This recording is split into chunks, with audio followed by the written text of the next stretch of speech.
promised you, our star guest this week is the man who ensured that Barack Obama got re-elected in 2012. He's the technologist and entrepreneur, Harper Reed. He's here to talk right now about his work on the virus, about our digital future, about our privacy, our rights, and much more. So let's do this. Roll the credits.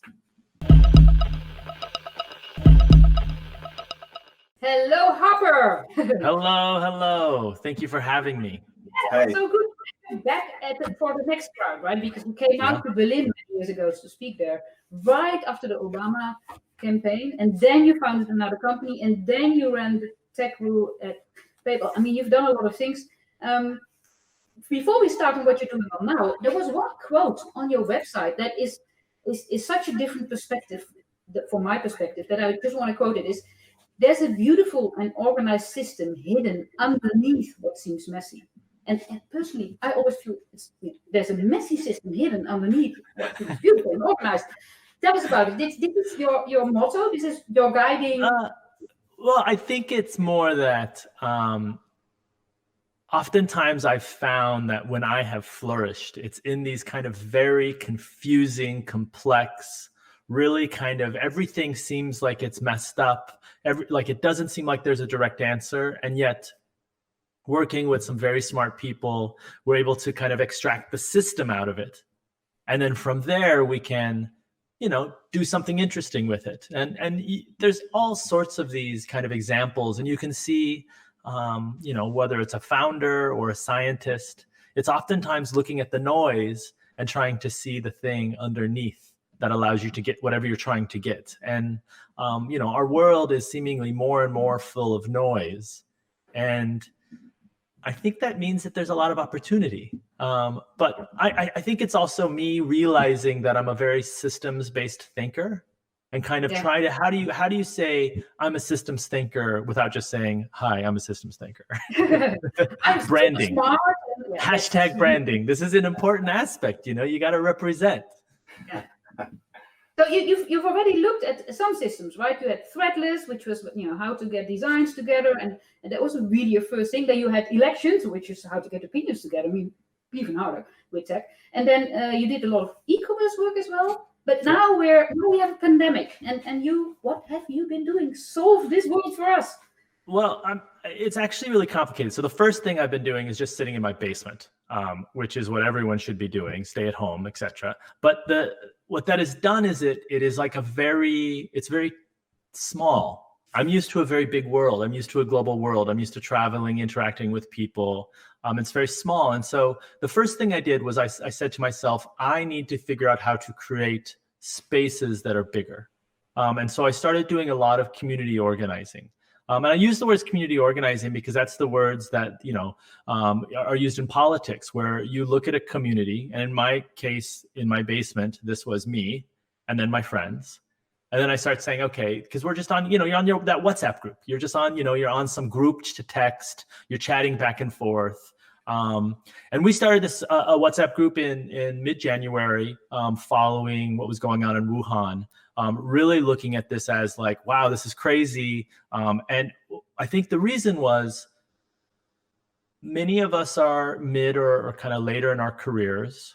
We have a different kind of viewpoint. And this goes back to your question about systems and complexity. Like we're seeing this thing happen in Wuhan, but we're seeing it done with social technology, with mobile phones, with drones. We're seeing all this reaction that the Chinese were doing that was really different than our memories around SARS or our memories around other epidemics. And so it was just a fascinating thing to watch. And we had some friends in China. And so it was very localized for us, this small group of people. And then as it started to get more and more serious, we started to expanding that group to really kind of adding more people. And what we realized is we suddenly had a group of 100 scientists, genomic folks, epidemiologists, all these folks that were watching the same kind of slow, but also very, very fast train wreck.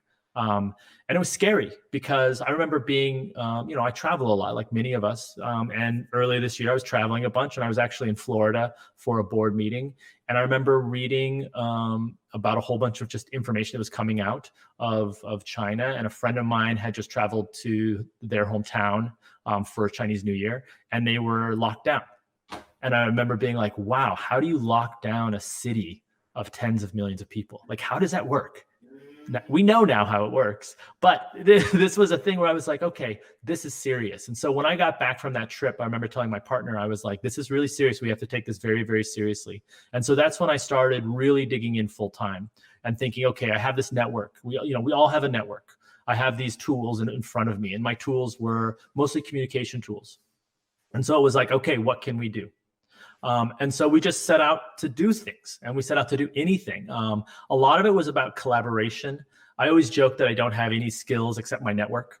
That really, I'm just a facade for a very, a big contact list or a big address book. But in some cases that's true, where it really is about collecting people, putting them together, creating new communities. So we started a community which was about sharing scientific information.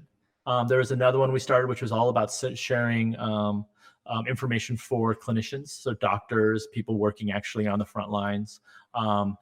We had a data science group, et cetera. And then from all these kind of groups spun some really interesting projects.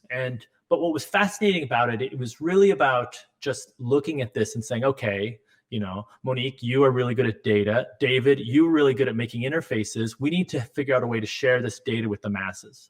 So some of the things we did, I worked with an amazing guy named Von Tan, who has spent a lot of time in restaurants. And so one of the first things we did is I helped push out with Von this food and beverage guide to COVID-19, just because we're still all eating. In Chicago, where I'm at, all the restaurants are closed, yet you can still eat. So it's like, how do you make sure that you are able to work in a restaurant and still be safe, both for the patrons and the workers? And so a lot of it is really simple stuff like that. It's not simple. It's simple in that when you say it, it's not like, oh, we built a bunch of technology to solve all these problems. It's more simple in that this is just content that is known. Let's document it. Let's put it on a website and push it out. And that website is fnbcovidguide.com. Yeah. And so there's well, yeah. lots of examples of this.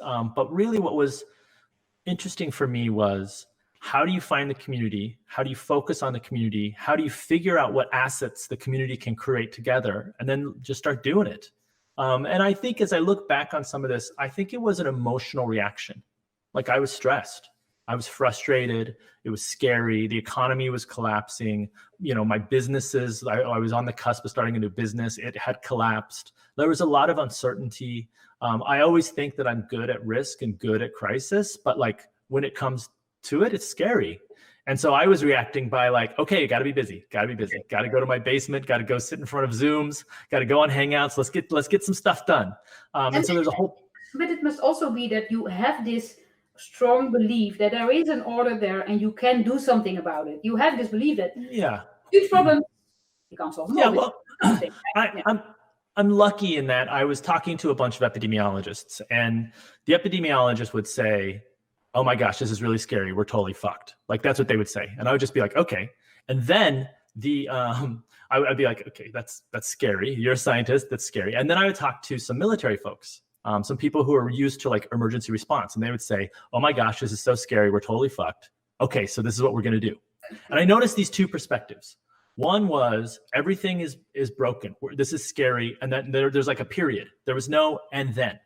Yeah. And then the others were, the same exact thing. But then there was this, and here is what we're going to do. And I started thinking to myself, okay, if there's one thing that I need to do is when I get stuck, or when I get, just when it gets scary, how do I say, okay, here is what our action is? Like, iterate over to action. Because so often, especially in crisis, in business or wherever, like this is something that we did at the Obama campaign as well, and my startup, which is like, you're faced with something, you're faced with uncertainty, you're faced with just the unknown, and it seems impossible. And it's like, okay, rather than saying, and just like going into a dark room and going to sleep, which sometimes is needed, I have to admit, it's very nice to do that. But rather than doing that every time, just think, and like, it's kind of like improv. I'm definitely going field, and then reading gloomy news for a few months before I could pick myself up again. David, your turn. Thank you. Yes. So, Harper, one of the big things I want to ask you about is, obviously you were instrumental in bringing together, like in 2012, the worlds of big tech and politics. And way back in 2012, that was like a super new thing to do. Obviously, in the in the years since then, we've had a whole journey when it comes to big tech and politics and citizens' rights and everything. So I guess I have two kind of things. Like the more immediate thing is we understand that to get a hold on this virus, we need to know who's got it and where it's going and all of that stuff. And that technology can help us with that. And Apple and Google are on the case and all of this. National governments are on the case. And there's a lot of talk, and some people are freaking out about the kind of data privacy implications of that. Right. So I'm super interested to hear your take on that, on the data privacy. Is this a danger to us? Like, we all understand it's going to help with the pandemic, but are there longer term dangers that people should be aware of? Are you worried about it? Yeah, I am. I think the answer to all of your questions is just yes. Like, yes, it is a problem. Yes, we will give all of our data to someone. Yes, it will help. Like, it's yes in every case. And so it's really about how bad will it get from the virus standpoint. And I'd mentioned talking to some military folks earlier, and one of them said to me, the thing about these type of situations is we will build a plan, a great plan, a plan that has privacy, has all these things built into it. But the thing is the virus also gets a vote on the plan. And so there's times when we may say, okay, the best case scenario is for us to build a privacy preserving solution that does not share data with anyone. And that's what we should do. And I think that's how we should start. And I think that's what we should go towards. But if that doesn't help get us out of the pandemic, we should have an open mind about what will. And I think we should test it, and we should test it against our morality. We should test it against all of our values. We should be testing it against our laws. I think we should be very cautious about changing anything, about compromise, about sacrificing. But you have some good examples. For example, Apple and Google released this exposure notification API. It's a great API. I think it's a really good start. Like, it does some really good stuff. The most important thing is it is privacy preserving. So you are not sharing any data that you don't already, like, just no data with anyone. It's all about, you just send out these pings on your Bluetooth phone. Someone listens to them. They don't have any idea it's your phone. And then your phone's like, oh, you may have been exposed based on looking at something on the internet, but you're not sharing your data with a centralized server, a centralized government, with anyone. I think that's great. The problem is that it's super speculative. We don't know if it works. We hope it works. As technologists, a lot of epidemiologists, public health people, we all hope it works, but we don't know. So the worry is, what happens if we launch this, it rolls out, everything is great, it's privacy preserving, and it doesn't help? Like, what then? And I think that's the thing that we have to be thoughtful about. Now, we don't have to sacrifice our rights or our privacy right now, but we need to be thoughtful about what happens if it doesn't work. No, go ahead. No, go ahead, Monique. No, I'm just wondering, because there's also a real question in all countries, who takes the lead in these projects? I mean, in Europe, there's definitely an Apple, Google hesitation. Do we want to give these people more power than they already have? But there's also, I mean, governments at the moment lead the way in taking all kinds of measures, but they are really bad at developing software. I mean, this is not their skill. And we had in the Netherlands, they did a hackathon. I mean, the ministry ran a hackathon, and none of the results actually worked. I mean, it was a hackathon with companies, though. So, right. But the whole process of developing something on this scale, for so many people, with so many real dangers connected to it, who should lead that? I mean, who can do this? This is such a complicated question. And so one thing I did early on is I spent a lot of time with public health folks, with epidemiologists, because I realized, and this was a lesson I learned in the Obama campaign. It's a lesson I've learned over and over again in my career. And I think I have to learn it over and over again. And I think technology folks typically have to learn this over and over and over again, which is that sometimes we're not the expert. Sometimes there's technology, or just it doesn't matter if there's technology. We oftentimes carry these giant hammers around, and every single problem in the world is our nail. And in situations like this, we have to listen to the experts. And that's frustrating for us technologists. We wish we were the smartest people in the room. We act like it. Our language is around it. Everything about it is, oh no, I got this. I can get this for you. This will be fine. The problem is a situation like this And I think this is a very unique situation. This is unlike most situations that any of us alive today have been in. A situation like this, if we mess up, if we don't talk to public health, if we don't talk to the epidemiologists, if we don't understand how the virus works, we could create software that kills people, that actually is well-intended, but the outcome isn't that, you know, someone else was elected, or the outcome isn't that your customers didn't buy your thing. The outcome is you killed all the grandparents. That seems less than ideal. So because of that, I think it's really important that it's not about who builds it. It's more about who is in the room talking about what it is. And I think the people in the room need to be a portion of government. They have to have a voice because they represent the citizens. They represent the populace. It has to have a lot of public health people, policy people, the people who are doing the work. It has to have epidemiologists. It has to have all these people in the room. And we saw how this went. So when Apple and Google released their API in April, I think it was, every day seems like a year, it seems. So 200 or 300 years ago, Apple and Google released this API for COVID-19. When they released it, they called it the contact tracing API. The problem is that the API did not do anything in regards to contact tracing. It only did stuff in regards to exposure notification. And exposure notification is a term that public health people use within epidemiology. It's a term that is normal. And so when epidemiologists and public health people saw the contact tracing API from Apple, they said, well, this doesn't do anything that we need. This is doing something completely different. And what that did is it just caused so much confusion. And this is an example of tech companies not knowing the vocabulary, not knowing the space, not understanding what needed to happen to get through this. And everyone's moving fast. It was just a mistake, but it wasted time. Now they iterated, they moved over to calling it exposure notification. And I think the API is great. I think it does something that's really important. I think we have to do it. But even the big companies are making these mistakes. Are you now using this to build something yourself, or are you waiting for somebody to say, okay, Harper, you're the man in charge, build it? So I am not building anything because I'm trying not to ever do work. I just think work is boring. But I'm advising a whole boatload of organizations, a lot of them in the US, a few internationally, on how to best do this. And my advice typically goes like this: talk to public health. And they're like, okay, I've talked to public health. Okay, great. So here is how we can build this. Here's some ways to do this. There's a bunch of teams that are building it. I've been doing some work with the team that's building the open source World Health Organization app. There's a bunch of teams in the US that are doing some really, really cool stuff. I'm super proud of them.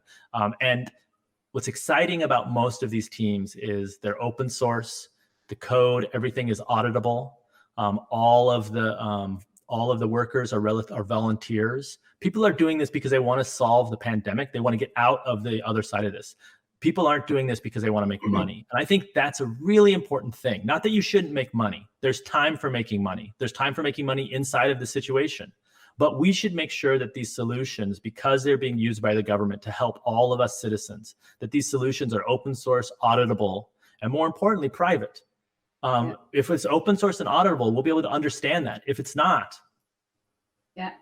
Okay, I would love to hear what the audience think about all this. So we are going to launch a poll. We're going to launch it in the chat.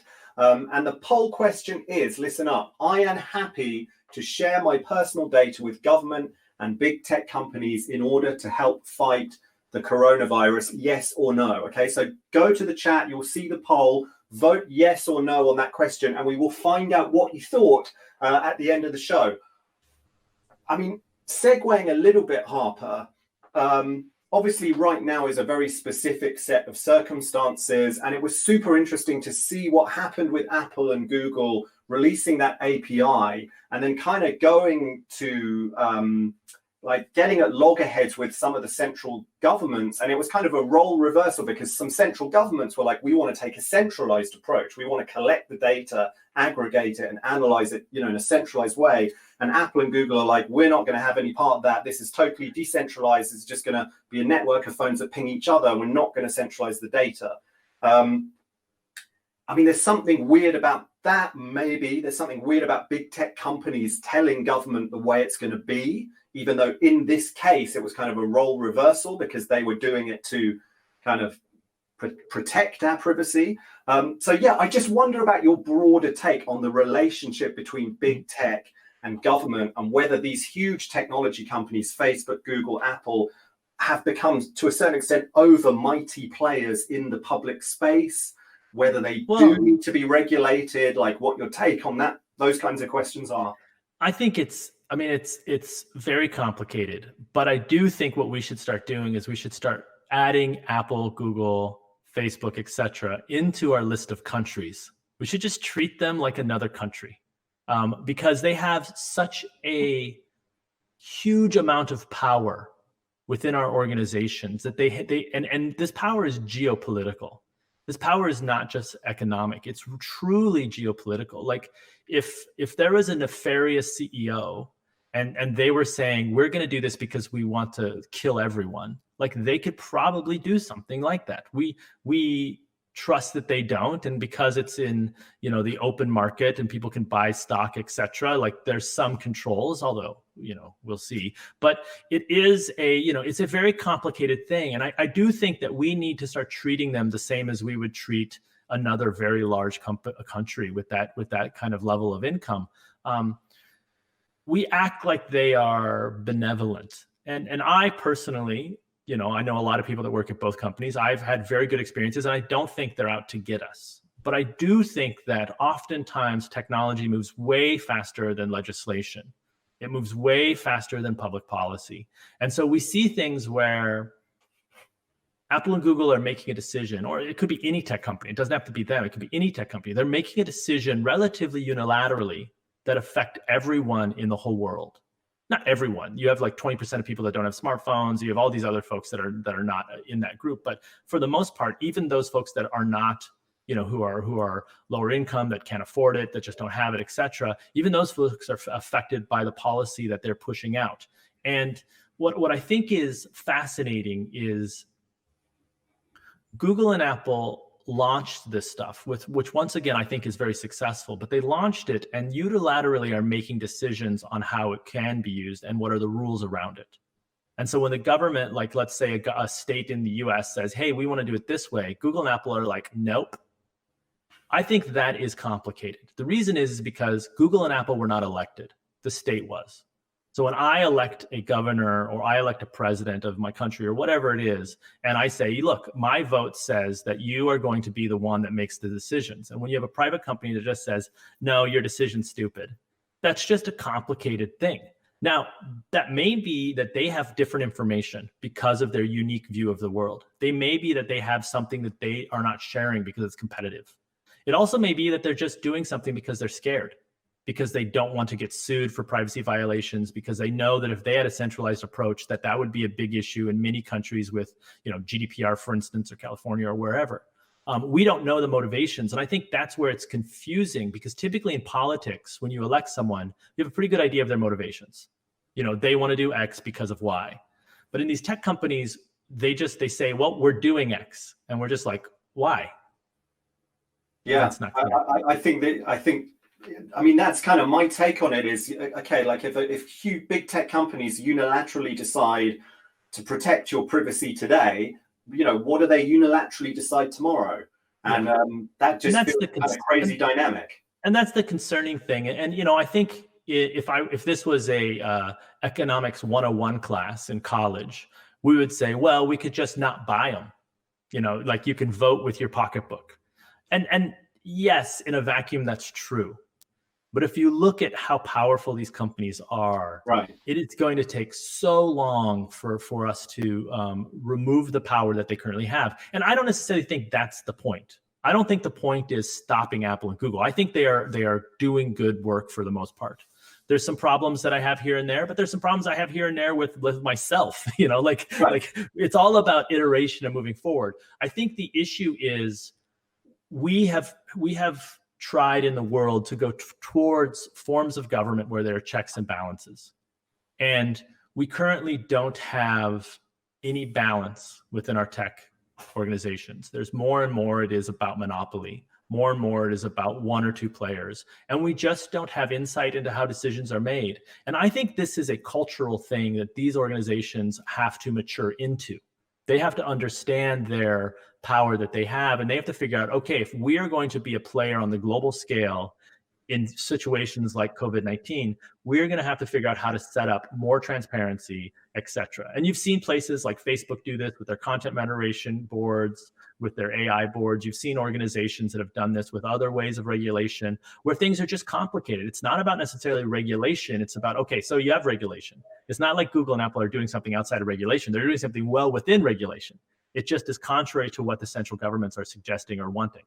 And so this is a really nuanced thing. In fact, probably the APIs are very GDPR friendly, right?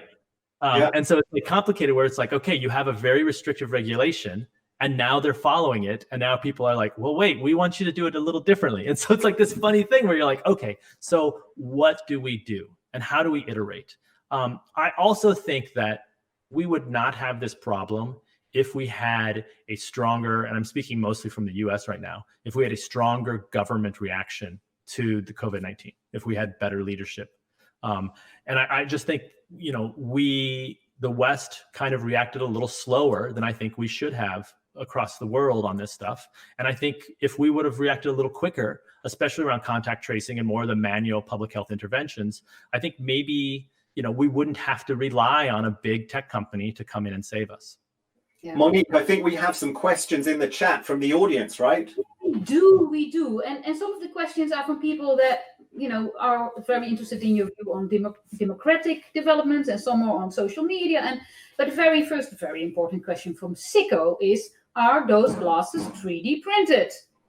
No, these are mass-produced glasses from an amazing company in Berlin called Kuberaum. Ooh, Berlin, that's nice. Okay, now, some of the more political questions. What do you feel about the fight against misinformation? This is coming from Janice, and lies of social media created by the opponent. I mean, this whole field of social media and democracy, what you did at the time, we felt was a good thing. Then I did something similar, and we felt completely differently about it, right? Yeah, it's a little awkward. Yeah, it's a little awkward, I have to admit. Like having kind of invented some of this stuff with this great team, working with some of the best scientists, et cetera, at Obama Land to do this, and then see it done by someone who I wasn't ideologically into, and then just be like, oh, that's terrible over there. It's really awkward. I think I don't know the answer.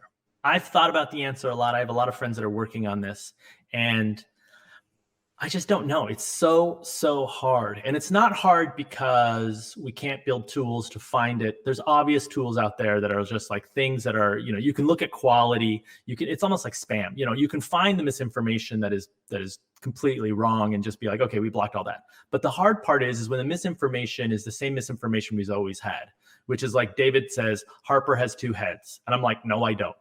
And that's it. Like, that's a complicated thing because it's just, when you have a huge platform, you can say whatever you want, and it's hard to convince the listeners otherwise because we live in such a polarized world that people are just going to be like, yeah, David said Harper has 2 heads. That's just how it is. He has 2 heads. I mean, I've seen it. It's really scary, and I don't know the right answer. What is the next step you see for social media? I mean, we've got this very rapid development in such a short time. So many things that now take place on social media. What's the next step? I think actually we are going to see a completely change in how social media works based on COVID-19. I think we're going to see way more live interactions, way more video interactions, way more just ways to have a kind of very interesting kind of interaction with another human. There's a lot of us that grew up kind of in these sides of interactions, but it's going to be spread to everything, to everyone, to everywhere. This is exciting, but I think from answering about misinformation, I just think it's more of the same. We're going to have to figure out how to solve this problem. And I don't know how to solve it. And that's scary. I mean, because I just don't have a good answer. I do know lots of very smart people who are thinking about it, though. And that gives me hope. That allows me to sleep well at night. And these are people in the US who are on the Republican side and the Democrat side. Like it's not a partisan issue, although we sometimes turned into that. It's an issue with the platform. Like when you have platforms where you can shoot out messages that then become viral based on these algorithms, then people can game those algorithms to push out information in kind of a weighted way. We can build a video that then will be shared via some of these platforms, and we can predict the share. Like, people are experts in this. It's called advertising. But the problem is advertising is used to put out very nefarious or scary information. And you see this today with COVID stuff. You see it today with stuff on Facebook or Twitter or YouTube, or literally name any platform. You see people spewing misinformation. And some of it is because of they just don't know. They're naive. Some of it is because they're nefarious, and I think it's kind of, it's something that the platforms have to stop. They have to want to stop, first of all. I also think it's related to our market. Like, when people are rated in kind of the public markets by having these big content networks, they're incentivized to have big content networks. So it's a little bit of a chicken and egg, and it's a little like, I don't know. I'm really scared, but there's smart people all over the world that are trying to solve it, and I think we can solve it. And I mean, it's tricky. Okay, solve this one for us, because we're suffering. It's so hard. It's so hard. And I think, do you know where it's solved is places like China, right? Where you have mass censorship, where you have centralized government, centralized media. And that's also not what I want. I think I don't want either of those. And so it's, how do we, and maybe it's just something we have to go through. Maybe it's like the puberty of social media. Like, once social media hits, we have to go through this. And then as a society, we have to figure out what we want and then create the rules for engagement that we expect our platforms to follow. I'm not sure. I have hope that we can get through it, but right now it's kind of dark. I agree. Well, that's all we have time for from our audience questions, I'm afraid. What do you think, David? You can wrap this segment of the show. Thank you, Harper. Super, super interesting. I can't wait to see this future of social media. And I hope it goes well. I hope we solve it. Just breaking all the rules here. We cannot end on such a negative note, right? So it's a dark place. It's a dark place. We're all going to die. I have bad news. Tell us about Animal Garden, What do you do? Oh my gosh. So I am so addicted to Animal Crossing. It's ridiculous. Like, I don't even know. I'm not going to look at how many hours I've spent on it because it'll be embarrassing. But in every time that I've had a very stressful experience in my life, like something that is just kind of extrinsic, this huge kind of real, like a weight that's on me, I found something to sink my time in, to like meditate. And during the Obama campaign, it was Minecraft. I would spend hours on Minecraft with my brother. We'd just build weird stuff. Keep in mind, we were both in our late 30s. Now I'm playing Animal Crossing, and I play it with my brother and a bunch of friends, and I play with my mom. It's just so fun. But the thing is like, I could wake up, I can have a stressful day of meetings. I just had a really stressful meeting. I can get off the meeting. I go into Animal Crossing, and I'm like, I'm going to go fishing. And I'll fish for like 40 minutes. And then I'll just be like, wow, that was nice. And it's just like this ridiculous virtual world of no pressure. There's just nothing. It's like, it's very much like, just like, okay, that was great. Maybe I'll go catch some butterflies, and you're a vegetarian, and it's just like this funny world. It's so funny. And it's like, and the thing is, I'm addicted totally. I mean, I am addicted. It's like right here. Like, I literally have it near me just in case there's a break. I can go over and make sure my turnip prices are still good or what have you. And if you miss a day, it's okay. Like, everything's fine. And it's just like, what world are we in? What video game do we have? What kind of experience do we have where everything is just fine? It's okay. I just love it. Thank you. David, over to you. Yeah, that sounds super, super soothing. Just fishing for 40 minutes. Yeah, is a dream right now. Okay, before you get back to Animal Crossing and your fishing and your very busy life, there is one more thing we need you to do. It is time for our regular Next World interview segment. So let's roll the credits.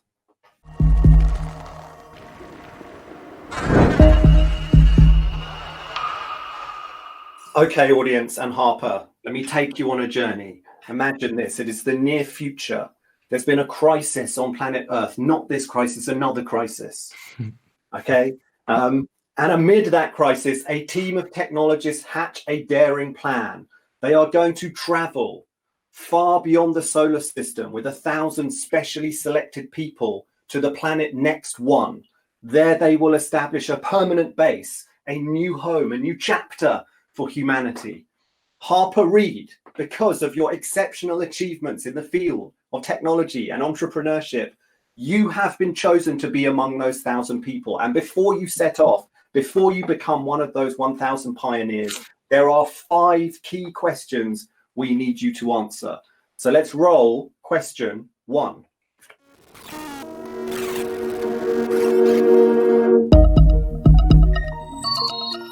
Name one luxury physical object that you want to take with you to your new home. Oh boy. One physical luxury. You know, I would choose my Toto washlet bidet. Because when you're at that next one planet, you want to make sure you are clean and fresh every day. I like it. Clean and fresh indeed. Yeah, I think next one could be dusty, like we don't really know the terrain. So that sounds very, very sensible, very practical. Important. Right. Let's have a look at question 2. Name one exceptional person you want to take with you to the planet next one. One exceptional person I want to take with me on planet. Man, I don't know. Alive or dead? Is there some constraint? Do we have the technology to? They need to be alive. Oh man. I would take a dead David Bowie. Okay. Maybe you'll find the technology to rejuvenate him. With the washlet. There's just something about next one and that Toto washlet that somehow rejuvenates the dead. That's my hope. Yeah, and then you're going to have some awesome music. Okay, let's roll number 3. Create a law that bans one thing from the planet next one forever. And look, caveat, there is already a basic system of law. Things like murder and theft are already banned. But what do you want to ban from your new home? Oh, man. Corduroy. I'm going to ban corduroy. Any bad experiences with corduroy behind this? No, it's just like when you touch it, it just is like, ugh. It just, for some reason, corduroy, I just can't do corduroy. And I know it's a very comfortable, like makes comfortable pants and it's a nice fabric, but the... Okay, corduroy lovers, Harper Reed has spoken. No corduroy on next one. Okay, let's roll the next question. Explain one truth about human nature or one ethical principle to live by that you want people to embrace on next one.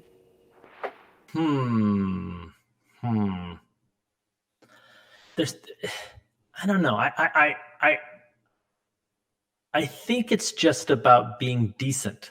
Something like that, like this idea that you just are nice to others or you're decent to others, of just like this idea, like the kind of a humanism, like how do you, and I don't know how to say it in a really simple way, but it could just be to be nice. You know, I saw actually, I was at a grocery store the other day and one of the checkout people, you know, we're behind plastic, you know, everyone has gloves and masks on. It's almost like we're in space.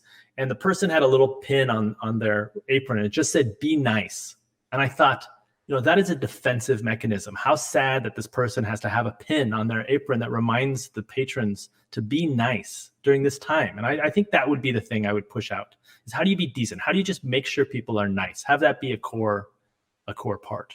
I like it. I think that's a solid principle for Planet Next One. We should do some kind of book or maybe some stone tablets once we have enough pioneers with like their principle on each one. So just be nice on a big stone tablet. I mean, no corduroy. No corduroy. They're like, how did no corduroy go above be nice? You know, it just happened. Be nice, brackets, no corduroy. Yeah, exactly. Let's see the next question. Okay, last week's pioneer was Monique, and she wanted to ask you if you could set up the internet anew on Planet Next One, what would you change? So just a small question there. What would you change? For some reason, this question is actually easier for me to answer than the others. Like literally the other ones, I was so confused. I was like, oh no, what would I not have? With this one, I think there's an easy answer. When I remember when I first discovered the internet, and it was this amazing experience, like this thing where I was like, it was just incredible. I can't even describe it. Like I felt that the whole world shifted.